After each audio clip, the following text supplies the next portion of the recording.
Had a good crop of tomatoes this year, and after the insect festival in Tucson, had collected this spider just for that event. Placed the spider here in the tomato patch, this silver argiope, and it's made a pretty good home here. A little late in the season for it to be doing anything other than this, trying to make the most of the last remaining warmish days. Still lots of butterflies flying in the yard here. I think it's November 15th right now, so not at all unhappy with being in Arizona this time of year, being able to eat tomatoes right off the vine. Good. Cherokee heirloom tomatoes here did real well for me this summer. Kelsey's making homemade spaghetti sauce from tomatoes from the yard and said, go check out the desert beetle tank. The beetles and even the velvet ant love homegrown tomatoes.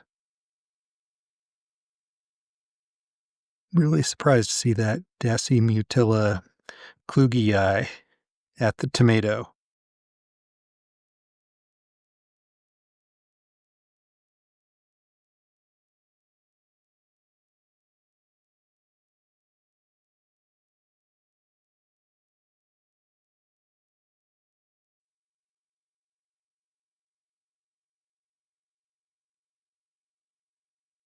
Lots going on. There's an ironclad beetle. Somebody's peeking out from underneath a piece of cholla wood.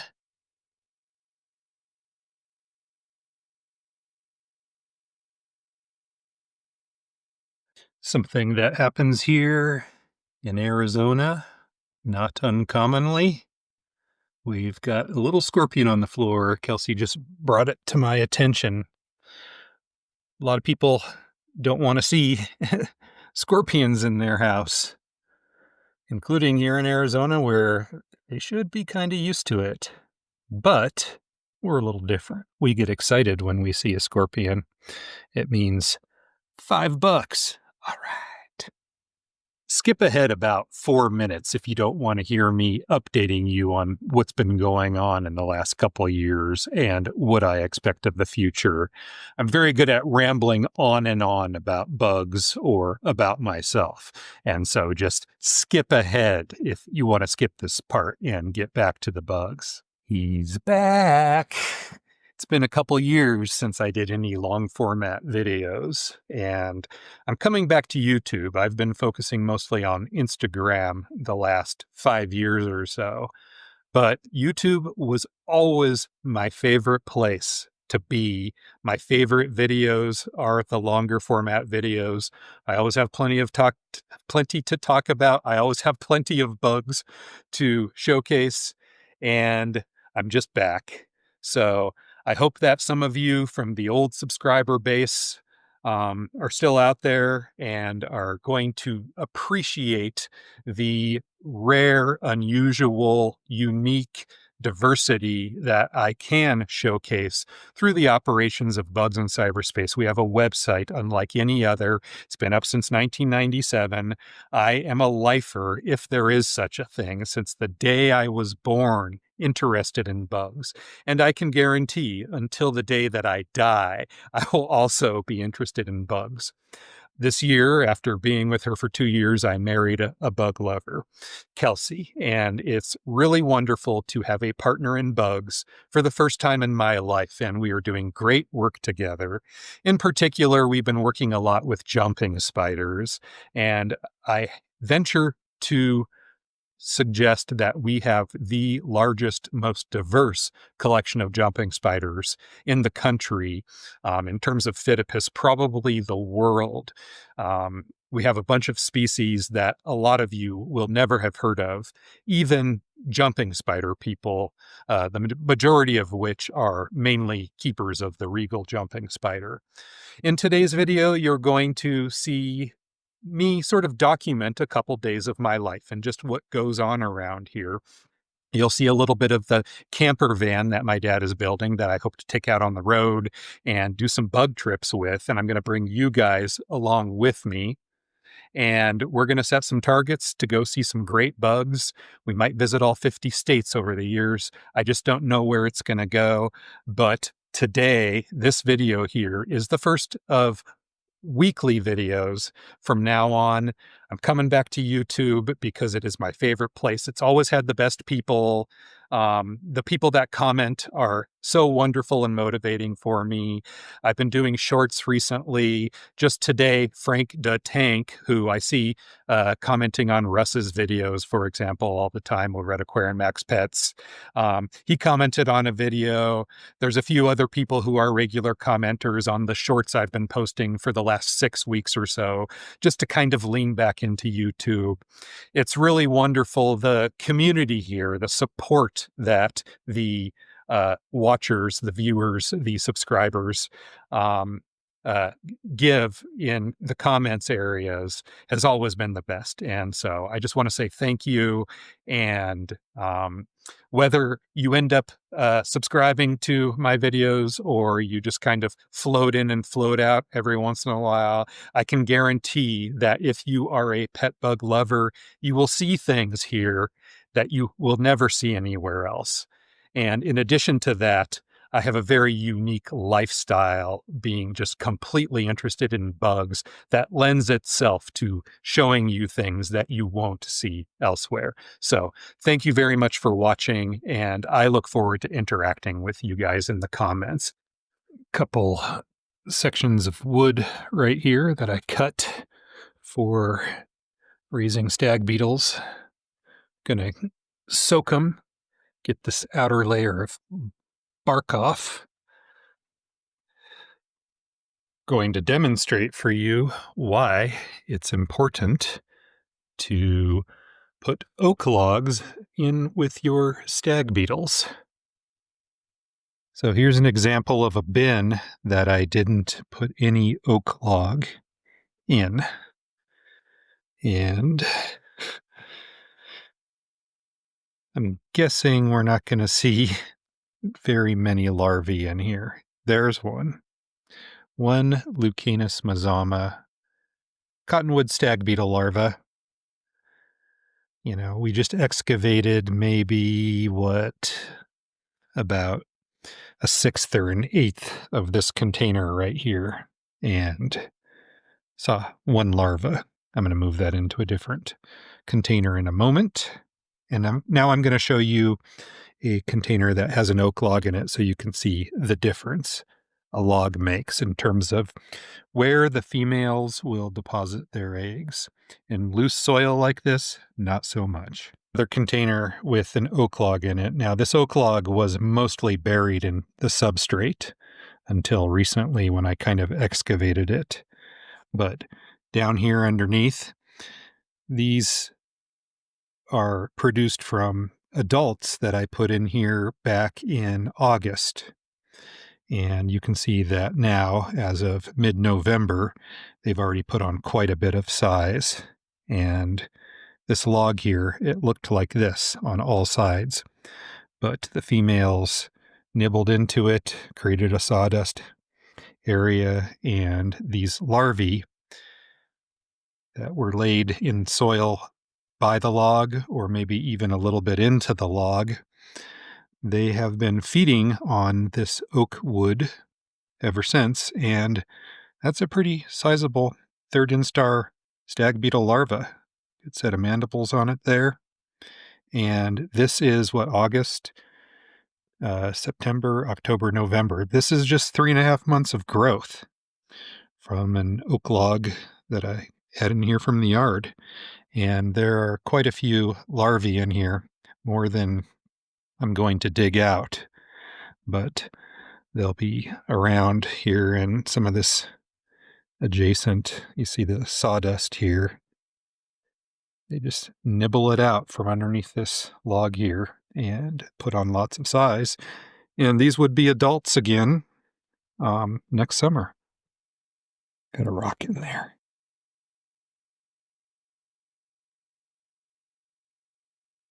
So what did you get yourself into here? This is all... You don't want to turn it at this point because the dirt will fall. The dirt will fall, and And how long does Phidippus bacillus breed? Oh, that dirt Damn. falling did disturb them. Some fell right while you were talking. Yeah. Do you think he completed the task? No. What do you think's happening? What's happening? Yeah.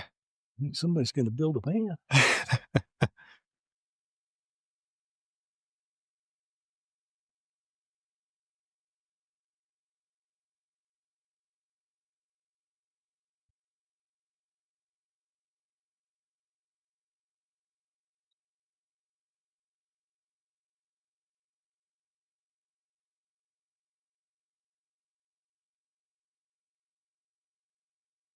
A real refrigerator. And freezer. Oh, there's two of them.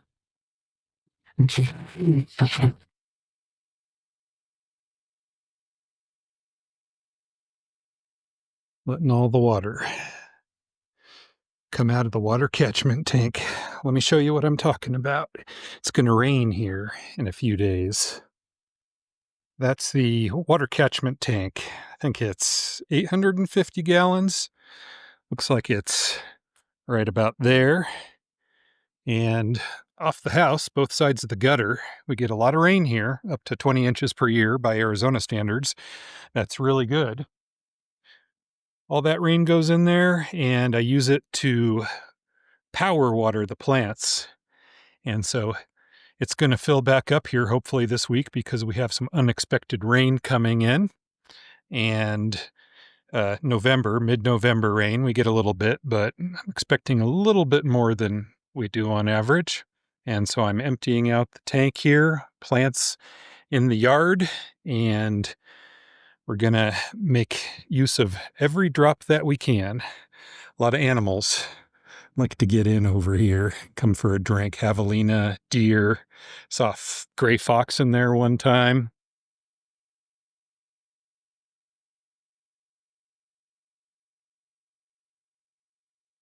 Deer content.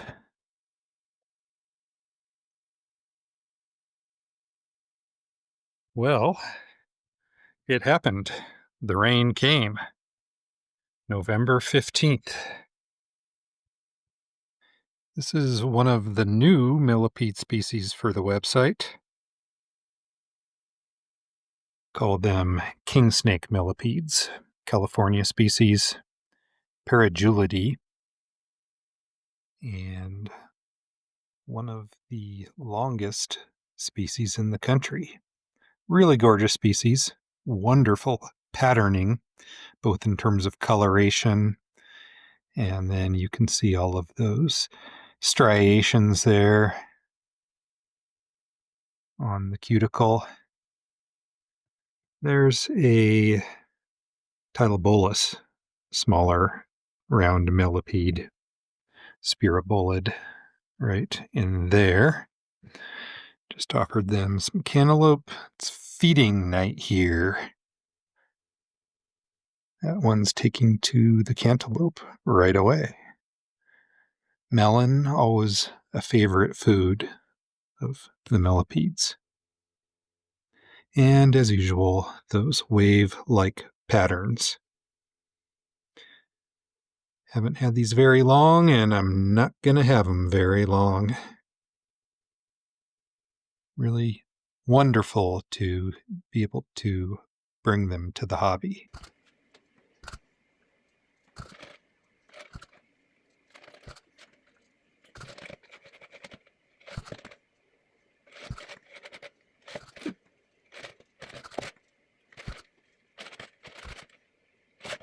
Four lids. No, I asked for 5. You gave me 5 containers and 4 lids. No, I have to go out there anyway to do the excelsior, the wood wool, the stuff you call hair.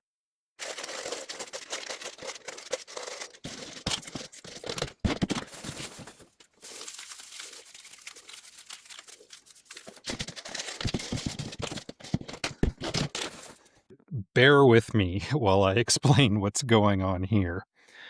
This is a new culture that I just made today. You saw me do it.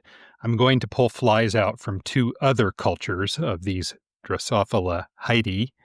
Same thing with this brand new one, 2 other strains. The males, 2 previous cultures. You can see the flies swirling around down there in the lower ones. This is going to be a new one. This is going to be a new one. All of these from 2 separate cultures. I like to mix up the genetics. There isn't any reason why you have to do this. This is just what I do because I think about these things and because I can do it. I've had a few wild flies get in and cross, and some of these things have become flight capable over the years. Inbreeding depression isn't really a concern with fruit flies or most other pet hobby bugs, but if you can do it, because I have to have lots of fruit fly cultures all the time, I might as well do it. Healthy flies, in all regards, makes for healthy pets.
Five new fruit fly cultures ready to go.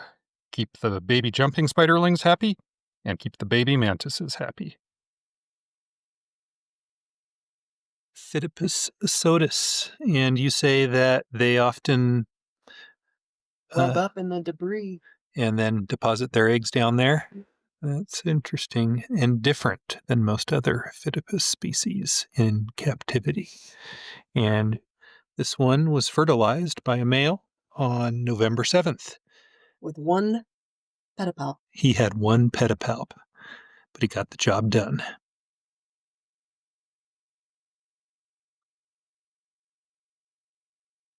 You missed, and I made it so easy for you.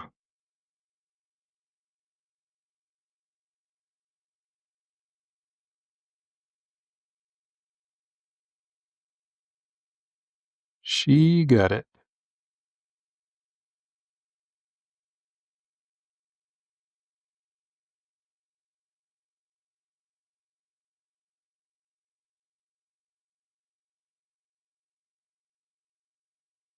I wonder if these are a different species than the ones in Wilcox because they do not look the same. I agree. The ones in Wilcox are broader, like by Yeah. another half size. Yep. And they got a lot of orange. Yeah. Yeah, the on red them. orange. These are And- green. I initially thought that was like females with robe, but once I got a closer look, I was like, no, that has nothing to do with nothing. That's just the way they look. Yeah, it looks like algae. And I knew what it was at one time, and I can't remember what I read. The mother cat. There she is. She had 3 kittens. Not sure where the third one is. It's around there somewhere. Anyway, it's probably not the best idea, but oh, there it is. They're pretty cute. We've been feeding them. I just wanted to hear again why we're doing 2 food bowls for the 4 cats. So the runt can eat too. The runt. That mother cat slapped the runt one time. She's letting the other 2 get big. They're going to scatter to the winds, even though we're bringing food. The mom's going to growl a little bit. I'm sorry, I didn't know you were on that side.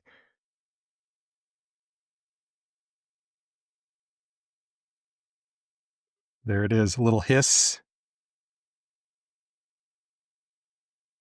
There they are, all under the table, eating. Except for that one. That's not the runt? Looks pretty small. All down, getting their food. It's a little dark, so it's a bit fuzzy. We gotta look at the sunset over here. It's a pretty one here tonight.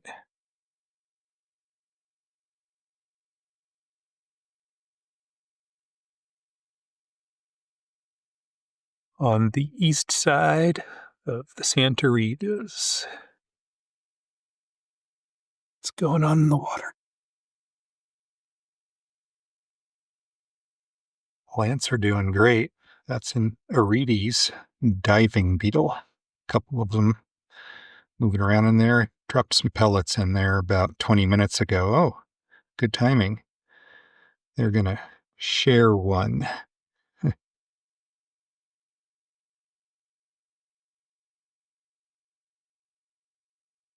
Pretty good sized beetles. People often ask me if shrimp can be kept with them, and you can see a electric blue cherry shrimp, I guess, doing just fine in there. Got a whole colony of them in here. And then there's a little gyrinus whirligig beetle whirling around right on cue.